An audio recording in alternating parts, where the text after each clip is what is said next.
everybody wants to talk about Paris, and I think we should, because Paris, to me, if I put the five factors on it, what's important in Paris is one, even though we all associate this big avenue, Champs-Élysées, with all these cars, actually Paris has, if you look at the modal split, was a public transit and a walking city. And so that's one.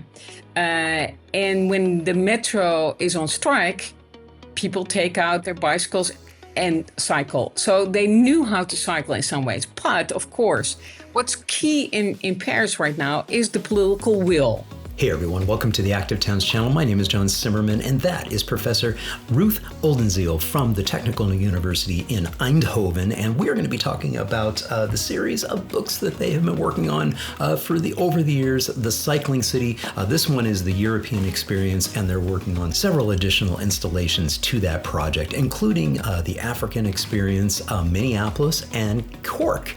And before we get started, I just wanted to say, if you're enjoying this content here on the Active Towns channel, please consider supporting my efforts by becoming an Active Towns ambassador. Super easy to do. You can join right down below. Just click on that join button, as well as navigate over to activetowns.org. Click on the support tab at the top of the page, and there's several different options, including making a donation to the nonprofit and becoming a Patreon member. Okay, let's get right to it with Ruth.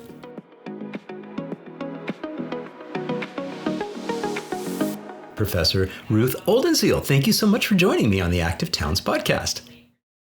Thank you for having me. Now, Ruth, I love giving my guests just a quick opportunity to introduce themselves. So what's your elevator pitch, your 30-second introduction as to who Ruth is? Oh, well, I was actually, I'm an historian. I was trained as an Americanist, and it's through... I guess Obama at the time, who reintroduced cycling as a viable topic in the United States in the 2008 elections. And I thought, hey, actually, I'm Dutch. I know something about it. And so that's how it all started.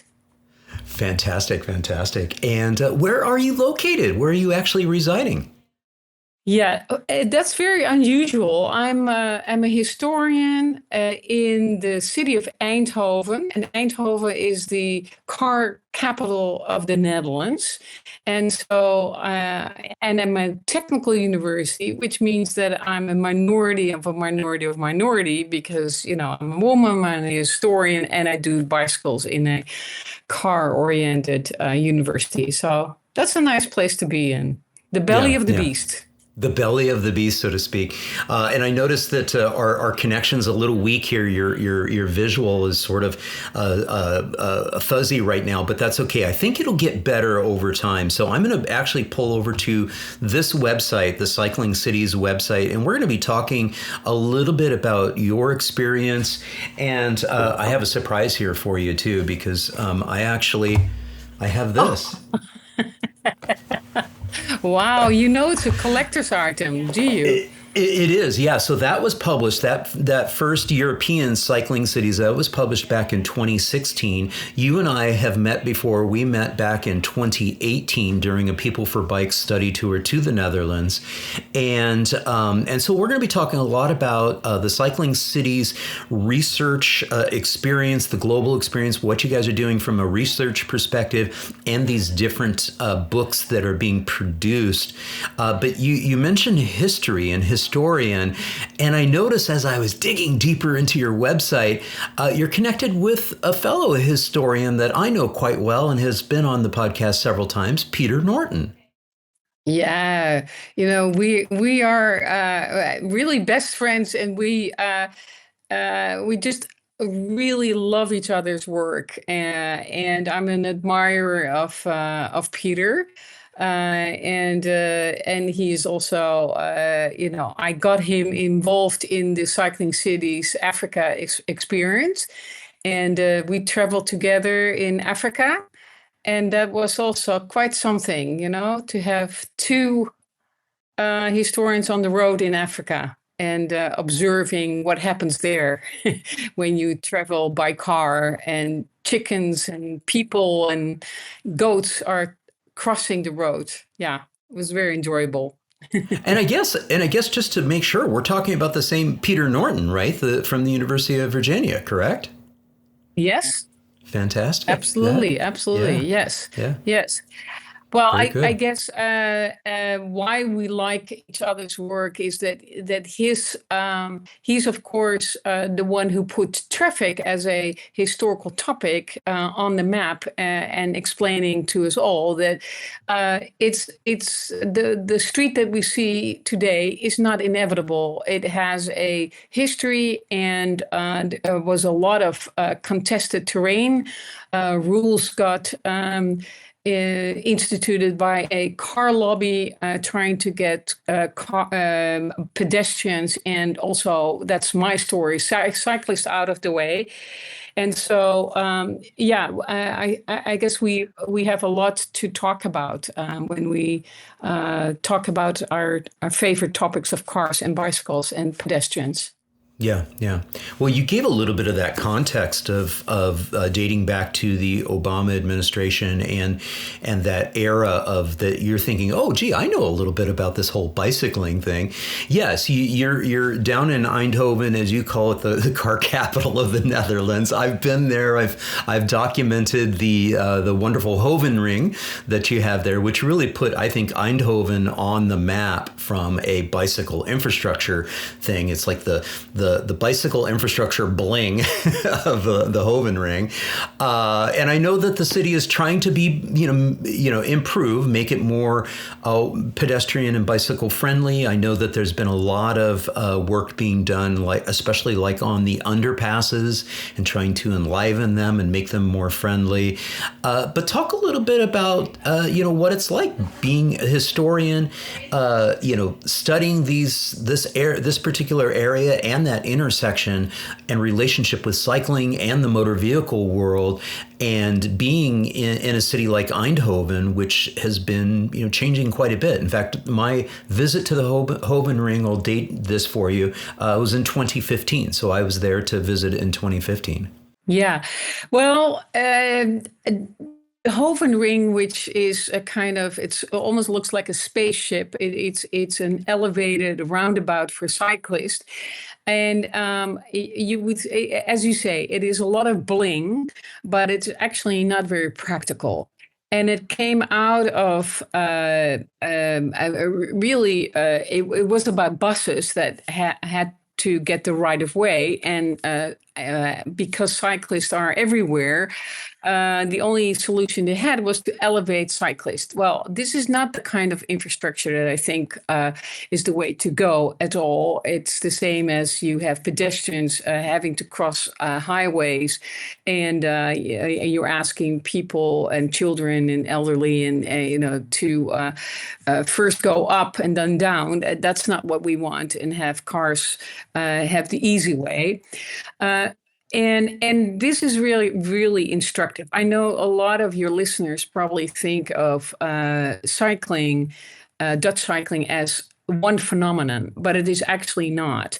If we think three cities, like Eindhoven is the car centered city, and then we have Rotterdam, where we met, which is the port city that was destroyed during the war and then rebuilt in some ways as a car city, but not entirely, as it turns out. It was also a public transit city, and therefore did allow for some cycling, but not a lot.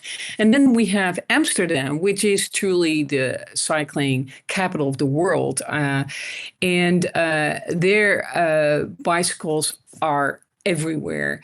And that is in part a artifact of history, because public transit was very expensive. The city is a historic city, still based on in part medieval urban planning, and so we have their rate of maybe 40% of cycling share of cycling, and in Eindhoven it's like 27, which is low in the Netherlands, and Rotterdam is a little bit above. So what we learn as an example of the Netherlands is that it's never good to talk about national cycling culture. It is really on the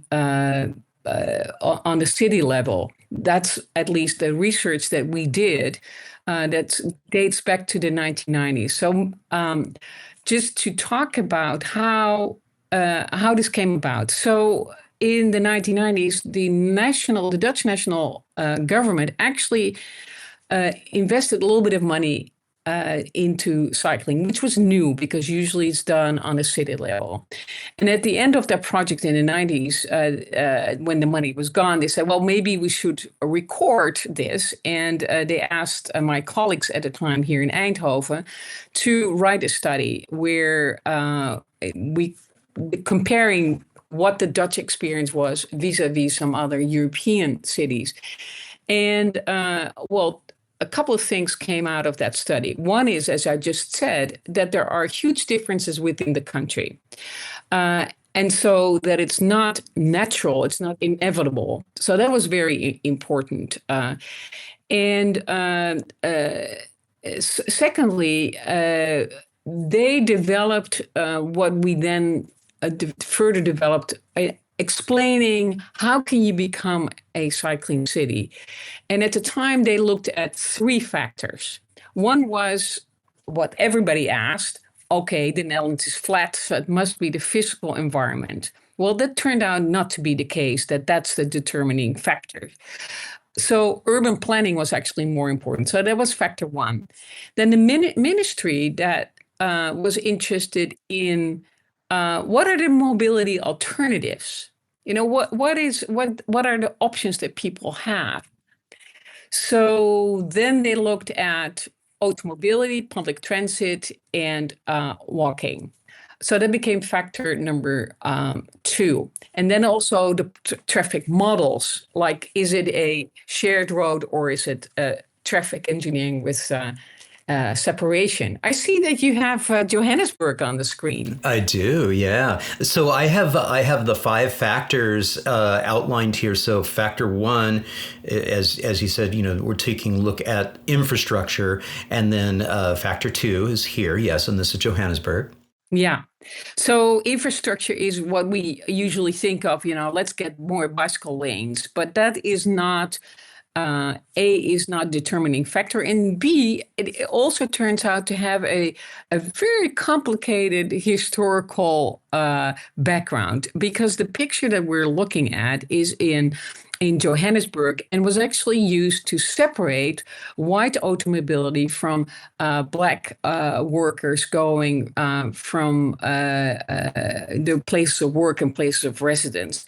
And we are also discovering the same history in Nairobi, where cycling actually, cycle paths have an apartheid background. And we found this actually in European cities as well.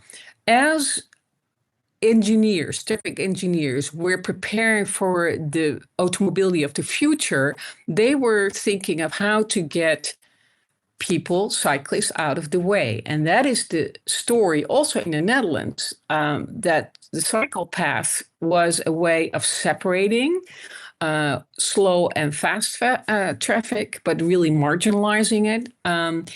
In the Dutch case, we also discovered through our other research that in the 1930s, the millions of cyclists paid for the highway construction for really the minority of a minority. Was only like a couple of percentage, whereas the cyclists were the majority. So very surprising outcome of the infrastructure and the models of traffic separation.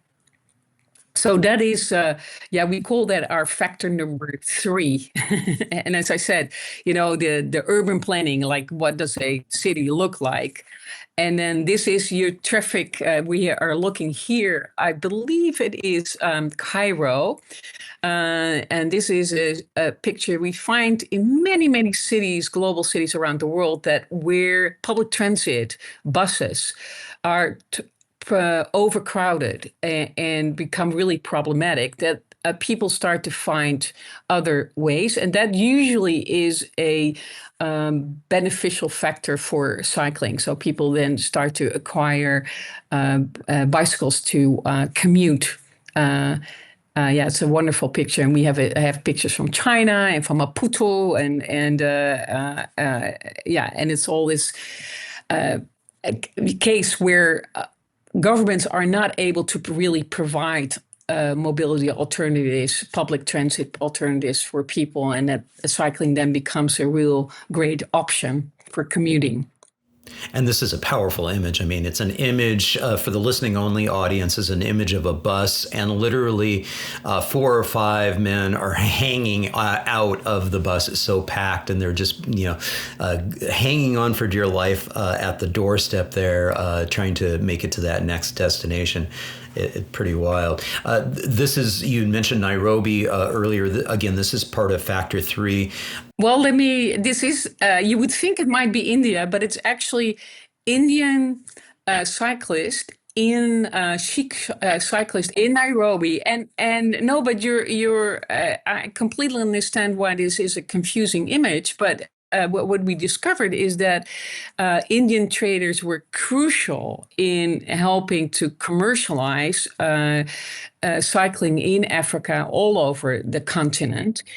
And because bicycles at the time were instruments of colonial rule, and then as the prices went down, Indian traders were able to import from the UK to Africa. So they were really instrumental. What I also find fascinating about this image is we're seeing a really wide, sophisticated road, almost like an urban highway, completely empty. And this is from, I think it's 1932 or 33, 1930s. And this is what we see all over the world. In the 1930s, traffic engineers were preparing for automobility.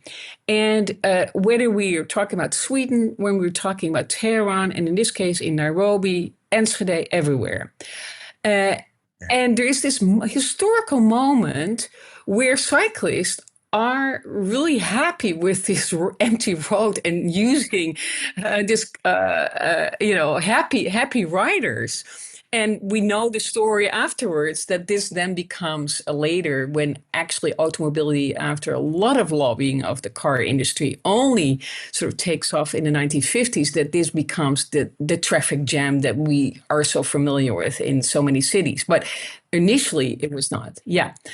And then I guess the next factor that we sort of introduced as new factors, because these first 3 were developed in the 1990s. But we discovered also that what's really important to explain why one city becomes a true cycling city and others are not, is the social movement. And so here we're looking at an iconic image of a sit down of cyclists with their bicycles in front of the Rijksmuseum. For those people who know the Rembrandt and the Night Watch is in there. But what we're looking at is thousands and thousands of cyclists demanding the street for cycling. And this comes at a moment in the 1970s, which I remember. Amsterdam was not a cycling city, friendly city. It was congested, it was polluted, there was exhaust, and it was not pleasant. And so it was a nadir of cycling in Amsterdam that cyclists came together and protested, and were able to sustain this over, I guess, half a century. That is also something that we've learned, that the Dutch countercultural movement was very locally organized as a federation in every little town and big city. And that is in part their success. They were also able to start conversation with traffic engineers and really intervene on the street. Like, let's make a bicycle friendly city, have what's very important, traffic calming and not bicycle paths. And that cars should be just guests only.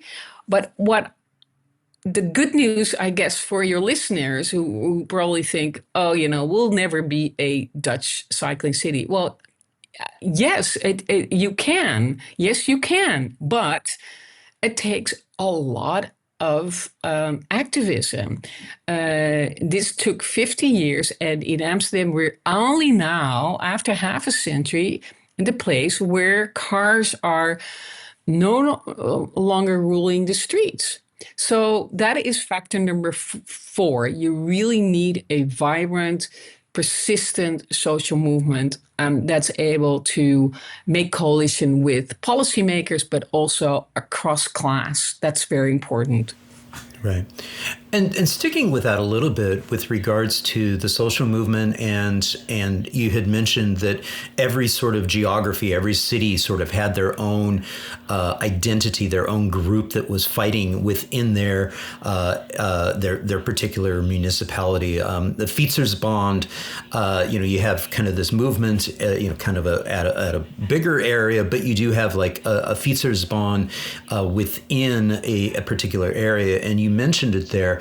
Is they have a seat at the table. They're actually, demanding and working with the municipality, working with the government to ensure that those needs are being met, the needs of people who want to be able to get around by some other means other than a private automobile. Exactly, and it's a subtle combination between being visible on the street. And of course, critical mass is sort of that legacy from that Dutch history, but it is also about elections because we also see that elections do matter. And then we also see that it make the kind of governance that you have, whether you have a regional coalition as well. And finally, what is also crucial is that the Fietsersbond in the beginning famously was part of Stop the Kindermoord, which was a coalition of teacher, parents, and children demanding a safe street. And also journalists who were picking up that story. So it is not, we keep on saying, and every case study shows it is not just one factor. And I understand that sometimes you need to invest in bicycle lanes, but it is only one little piece of the bigger story. You need all these factors, because the last factor, I don't know if you want to talk about that, or is about what the image, the cultural repertoires.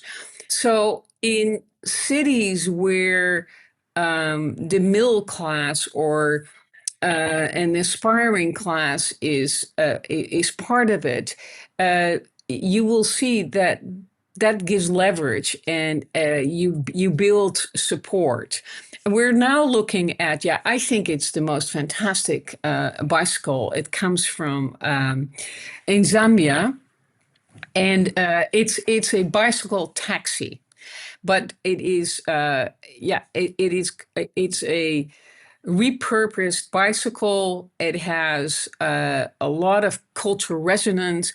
But in the context of Africa, they're at the lowest rung. And you can, even though they're economically viable and vital, actually, because they fill the gap where public transit fails for people commuting, and particularly women in the rural areas who trade in the city, they don't have any prestige.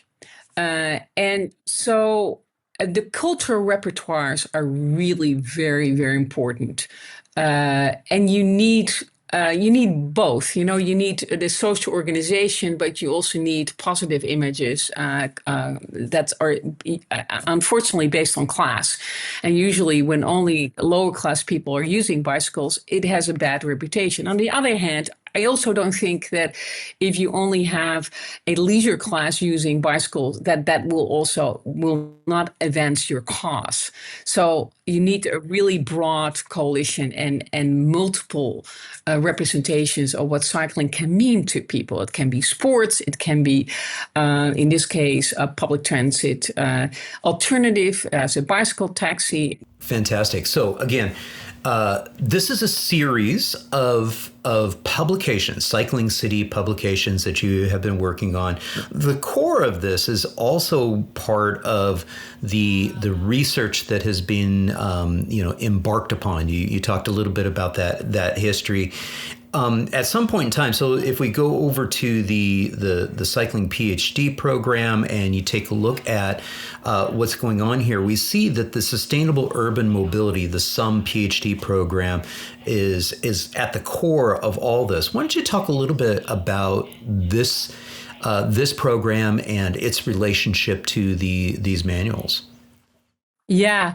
So I mean, we're researchers, so it starts and ends with research. Because without the research, you will only have maybe storytelling, but not the hard data. And so I'm very proud that in 2016 we had a first program of PhDs, and since then many more. And we had a couple of PhDs that just looked at really understanding what Dutch cycling is about, and we actually what it is. But the book that we did in 2016, the European book, that was comparative, right? Where we really tried to understand the differences and similarities. And so the outcome of it was that these 5 factors are important and that they have to come together in to really an ideal way. And then you have the biggest chance to be a cycling city. But as soon as we were done with the book, there was Arnhem Nijmegen said, "Can we be in the second edition? Because we're not in a book." And I said, "Sorry, no, there's not going to be a second edition." That's why I said it's collector's items, it's sold out, and it's just very expensive to produce. But I said, okay, but we can start a sister project. And so we did. And at the time was Arnhem Nijmegen, then The Hague came in, and Rotterdam came in, and then Munich came in, and Johannesburg just before COVID. And then I thought, okay, this is the end of it. I thought we'll stop here. So then what happened is 2 great things. One of my colleagues in Lisbon, who had been writing about automobility and told me when I asked her 10 years earlier, do you want to do a book on cycling? She said, there is no cycling. There has never been a cycling history. In the meantime, she became an activist. And then she came back to me just after COVID and said, Ruth, I was wrong. Actually, there is a cycling history. So that was that we just published. But another thing happened, that colleagues in Africa, Jogu Morgan, who had done the Johannesburg book, said, actually, we want Cycling Cities, the African experience. And, I thought, what a great project. And now we have, I'm sort of losing count, but I think we have 17 cities now in 11 or 12 different nations, African nations. And from Abba to Zomba, from Cairo to Cape Town. And it is both a correction of the European experience, because as we looked at the bicycle taxi industry, we didn't have that in the European case, and also the importance of bicycles for the transport of goods, also a very unique story, as well as NGOs investing in bicycles for women, rural women as a kind of to allow them to be more powerful and earn money and so forth. And at the same time, you see the kind of critical mass movement, another for the middle class, from Maputo to Nairobi to Cairo, really a very different kind of movement. And they coexist in one city. So in Maputo, you have NGOs that try to solve poverty through bicycles, but you also see a aspiring middle class wanting to be part of critical mass and a ride on Sundays as part of a lifestyle. And you see that same in Cairo and in Nairobi. So we learned a great deal, and we're very proud that as we speak, we're finishing it and still crowdfunding for the last part, so that we can actually publish this in the fall, in November, and then it's coming out, and it's going to be the same coffee table format, but then with these unique stories on Africa. Yeah, and I'm popping over to the funding page here. So you mentioned, yes, you're these books are being crowdfunded, and so you're in the final stages of crowdfunding for the African experience. Yeah. Yeah, so we go for Africa. Well, I mean, you wouldn't be surprised that the funding for science and technology in Africa is minimal. So we really had to go through other crowd fund sources. So we had the Volvo Foundation in Sweden to give us some money, but then we have the GoFundMe, and we're still another 10,000 that we're looking for the last part, but since this, so this is upcoming, and then we also will go to the United States for the first time with Peter Bird, and I believe that you will have him also on the program. So that's going to be really unique that we are going to the United States for the first time for Minneapolis. And that's also, again, a unique story. And the US is actually more similar than different from Europe. That's what actually the story of Minneapolis shows. There was a lot of cycling and also counter cultural movement, so that we're really looking forward to working with more people in the United States. And maybe this is also an opportunity of how we work. I guess it's unique in that the books are really meant for people to enjoy reading. So even though it's based on solid academic research, you will not find abstract academic language. We despise it. We actually want people to enjoy the research that we found. So it's really about storytelling, but based on solid research.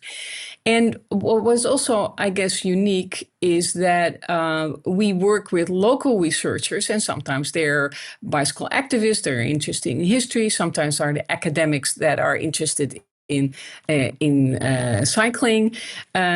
Sometimes they're consultants who have taken up this, or sometimes like our researcher from Tehran, he just walked into my office and he said, I want to work on something. And I said, well, what about cycling in Tehran? And so we trained him to be an historian. And that's going to be our next book after this. It is mind-blowing. You would not have thought that story. So every book is yet another fantastic insight for me into what makes it tick. In Cork, they also have a unique coalition with engineers, with activists, with a librarian.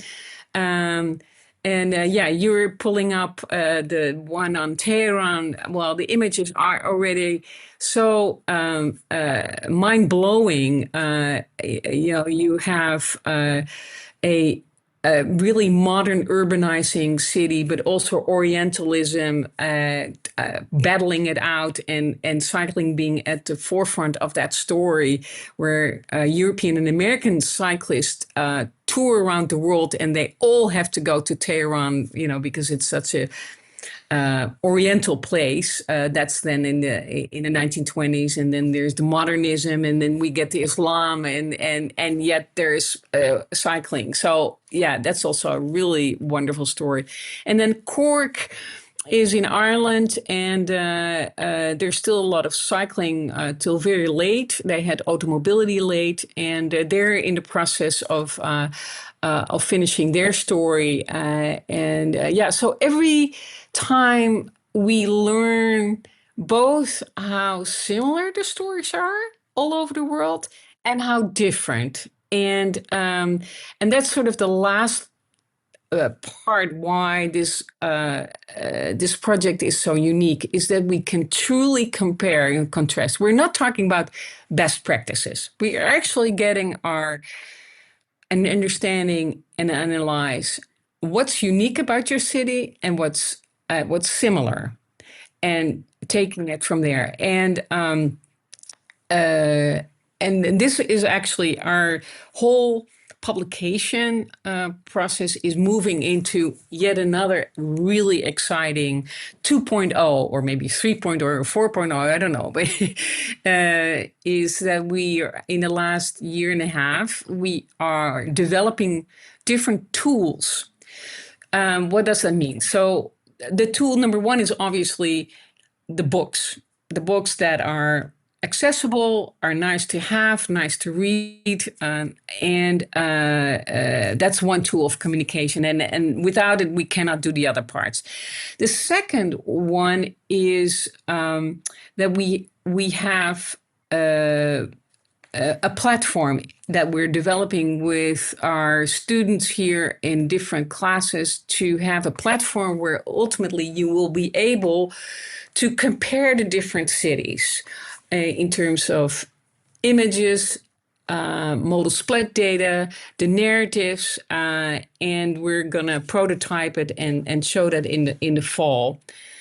And then the third tool that we're developing also as a digital tool is have a scoreboard. You know, how well is your city doing in terms of sustainability? Because we have unique data on the modal split. We can, sometimes we have, for example, in Cape Town, in 1930s, exactly how many cyclists are riding out of town and in of town to town, and we're putting that together with the sustainability index, like CO2 or the wear and tear of your roads, or health and so forth. And then the next tool that we're developing is for education. That you can use this. But finally, we also have developed, and we actually went to Africa with our exhibits, where we had it. We display, and we're developing this further. So we are, while the books remain our core business in some ways, because without it we cannot do the others, we're moving to a new phase where we're really rolling out these different tools to have this whole suite. There you have it. This is in Tamale, the northern part of Ghana, where there's a lot of cycling. And we see here, this is the making of the book. So this is where we have the storytelling, and we were able to hang that. And it was wonderful because we have here the researchers, but also the UN with their policymakers had their workshop in this space. And then we also had kids going to school, walking through this exhibit space. And it was just a really mind-blowing experience for us. And we combined that then with a bicycle tour in Tamale. So it is all part of the same design. It's all part of an immersive experience of the research in different forms and formats. Yeah. And what's really, fascinating about this work that you're doing and the work that Peter Norton has done from a historian's perspective is we're telling the story, we're digging deep, we're understanding more about the historical context of cycling within these cities, and then you're bringing it up to modern times, and then you're starting to be able to say, okay, this is what the situation is like now, and you talk about that scorecard and looking at opportunities for moving forward in the future, and I think that's a really, really important part of, especially like in the experience of the here and now within like North American cities, is as we're like aspiring to be more walkable and bikeable, and we look towards the Netherlands and maybe Copenhagen and maybe even places like Munich or Paris. Paris right now has tremendous improvement over the last decade. I was there in 2015 as well, and then also in 2022, and then last year in 2024. My documentation via video of the transformation of that city has been astounding. And so I think it's really important to have this educational part of really highlighting the fact that there was a historical context, there was a cultural alignment with getting around within our cities by means other than just the automobile. It's just like it's sort of morphed through that, it's sort of like the proverbial frog that's in the pan, it's getting warmer and warmer and warmer, and next thing you know, you're cooked. And Peter does a good job of saying this, that yes, there was some malicious intent by certain entities, but really it was more about capitalism and making money, and motordom was what it was. But the reality is that the future, and we can talk maybe about the Cycling Futures program that you guys have there, the future doesn't have to be that. We can learn from past experiences. We can tap into what cultural and historical context we have. And through education and awareness of these books as inspiration for others, and then like these types of interactions to be able to engage the public, we can pave a different way forward. Pun intended on that.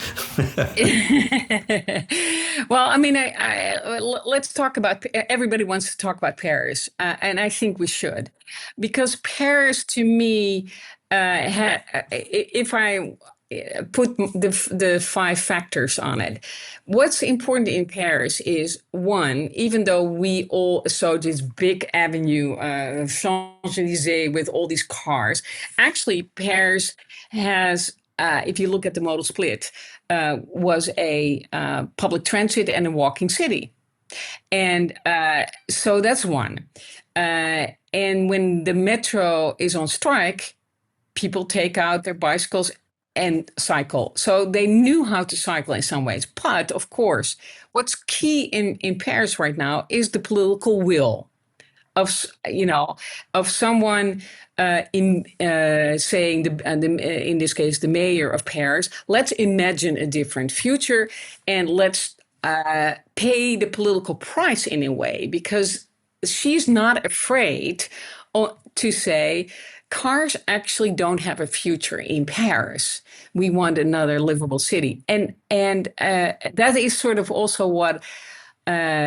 The bicycle lane is very expensive. And actually, if you use the street that you have and you just say, tomorrow, let's change the rules here. Cars are guests and pedestrians and cyclists rule. I mean, you don't need $1 for that, right? And New York, in New York, we've seen that as well with Times Square, but it takes political capital. That's what it is. And it is so to stare blind only on the infrastructure is the wrong way. And so you need to build a different image of what the future is, to imagine it. Just like, as Peter Norden tells us, motordom in the 20s was sketching a different future. They understood that game, right, in the 1920s. And after a lot of work, we're successful. We can be successful too, and Paris shows that. And you need that social movement, you need that cultural repertoire. Like, let's imagine the future in a different way. You need the modal split, you need people, you need public transit, and you need the urban planning, because Paris is obviously a compact city. Now, does that mean that there's no hope for these sprawling cities?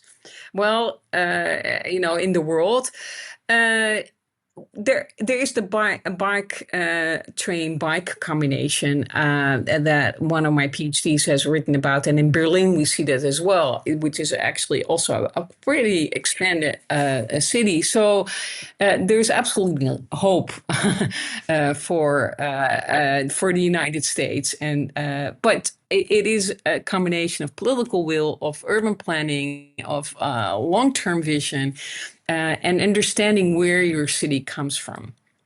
Uh, and to understand that a lot of urban planning, and I'm learning every day. I'm learning from Tehran in the 1920s. They were building for a car future. Yeah, of course, now we understand because there was oil, but there were no cars. But they had the roads already ready. We see this in Nairobi. We saw that wonderful picture that you thought it was India, but it was actually in the 1920s in Kenya, where they were imagining a car city. So we can do the same for a walking and cycling city for the future. It's really our imagination and our political will that is the way forward, and we have the facts to show it. Yeah, and I'm glad you framed it that way with the story that is Paris right now. And one of the contexts that I sort of came away with last summer when I was visiting there is that yes, the improvements have been astounding that have happened since 2015. However, they're still a long ways off. Because I visited there, having just finished up the VeloCities conference, there in Belgium. And so I was there and in Ghent. And then I was immediately after that, then I was in Utrecht for 3 weeks. And so that comparison of when you're there and you're like, okay, yes, it's better, but in many ways, from an infrastructure perspective, they still have a very, very long way to go. But one of the things that you said there that was very, very important was that they really leveraged the built network that they already had.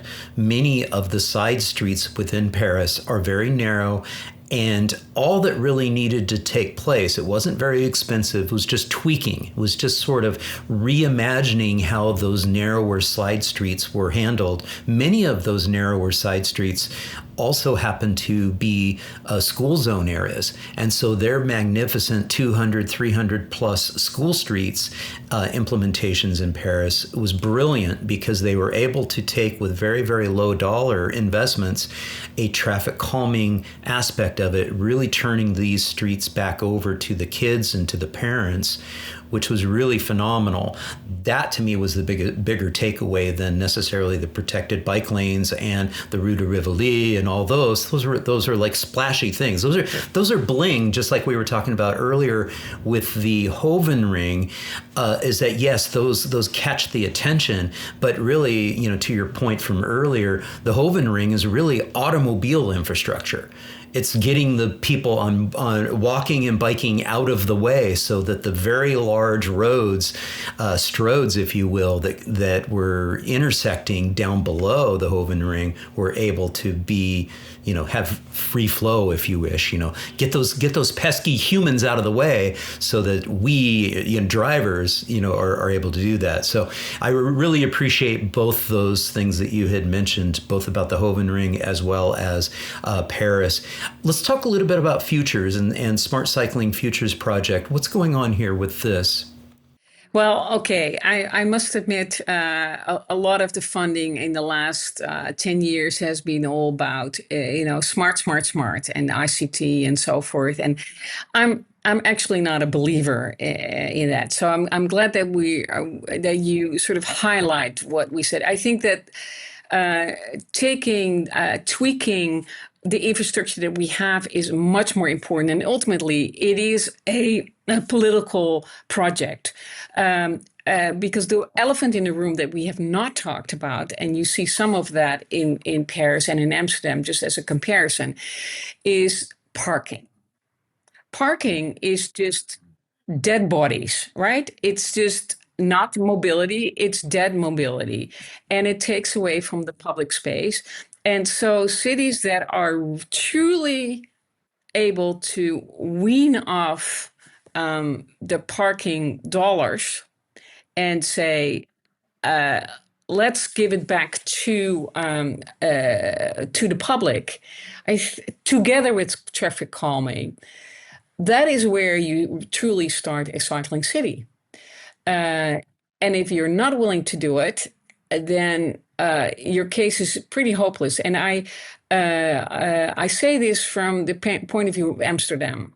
Amsterdam right now, in its historic city, has done some of that. You know, the traffic calming and so forth. But what it has not done is say goodbye to parking. And that's sort of astounding because, we have more bicycles than we have cars. And the bicycles are all placed in the pedestrian zones.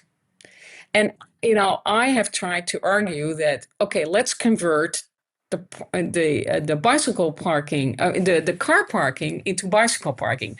Now, the next stage might be that you do sharing, of course, where you need fewer bicycles in total. But let's just start with converting that. And that's politically a no-no in Amsterdam. Who would have thought? So that is the lesson one should not learn from Amsterdam is, try. And I think in Paris, I've seen more parking places being converted in the side streets for pedestrians and cycling. And I think that is really very promising. And the Hovenring, as you already mentioned, is truly an expression of separate flows and a separate infrastructure. And that's also how the city was built. As a car-dominated city in the 50s, there were no cars, but there was a factory.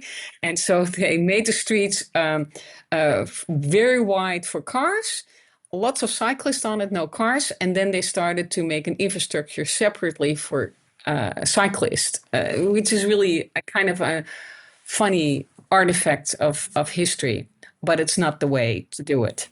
Yeah. Now, you mentioned that Amsterdam could be doing better.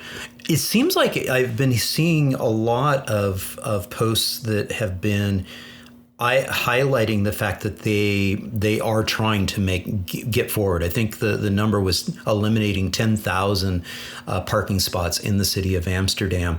I understand that every single parking spot is hard to remove. It really is.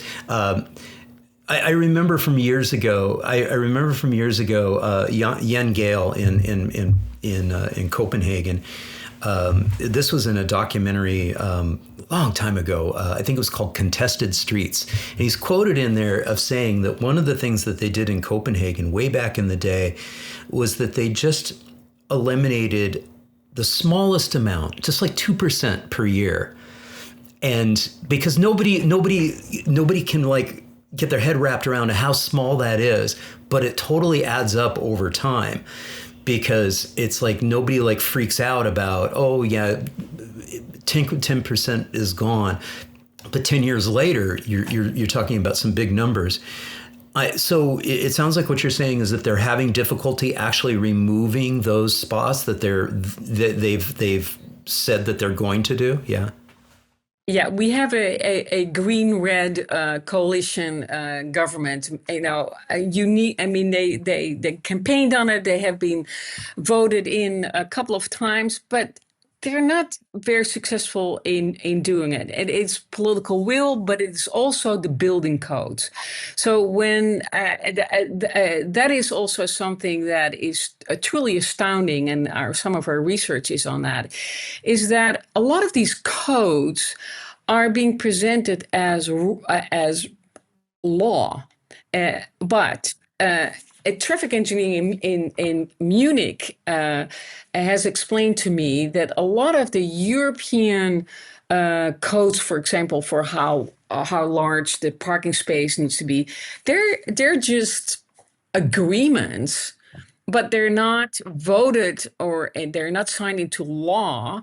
So when a city says, "Oh, well, we can't change it because the European rules or guidelines are to make them bigger for SUVs," that's what's happening. So the parking becomes bigger, and that is a political discussion that is currently not on the table. It is not something that people are willing to take up.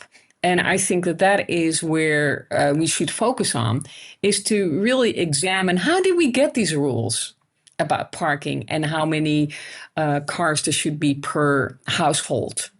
Does that make sense? Because the parking spot is usually households, whereas walking and cycling is per person.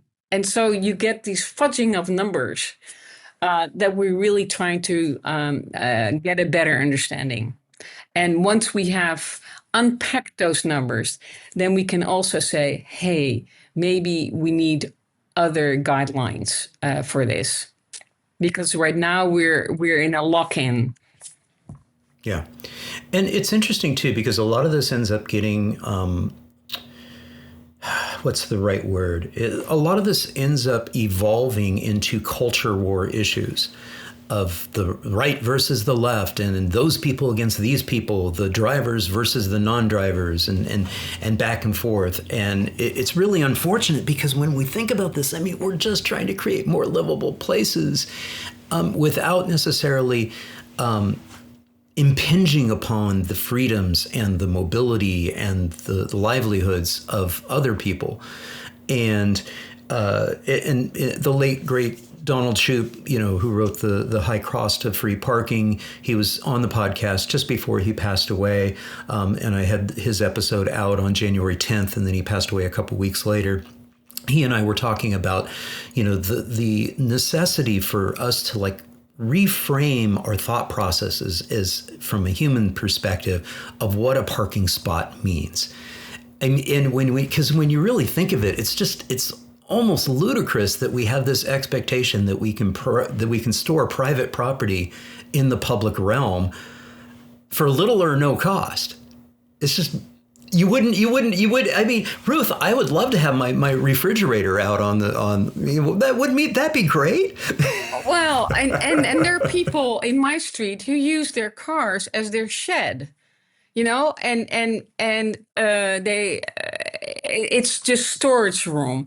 Whereas if a bicycle stays longer than 3-4 months, the city comes and removes them because they're and that is and I also tried to in my street to have planters in the parking space, and debated this with the city council, and they said, yeah, but it cannot be removed. I said, okay, I'll put them on wheels. How about that? Of course, they didn't have an answer to it, but yeah. And these are all green politicians, and they seem to be locked into these frames, and it doesn't make sense. Well, I'm glad you use that term frame, because this is a framing. This is a way of thinking, and it gets back to the research that Ian Walker is doing and studying, motonormativity, and the fact that the framing that has been put forth through motordom over the many decades has got us to, sort of brainwashed to the point where we believe that, oh, well, that's okay that we park a car out there. But it's not necessarily okay for us to park a van and then live in that van, because there's a housing shortage. And so we can't do that. That's not okay. But yes, we can park it, use it like storage, and never move it necessarily. It gets a pass. Yeah, so it's a framing, and that's part of what needs to change and what needs to happen. And this has been such a fascinating discussion. It's been so wonderful catching up with you, Ruth. Thank you so much for joining me on the Active Towns podcast. Best of luck with everything you're doing, and I look forward to connecting with you in person again very soon, maybe next year.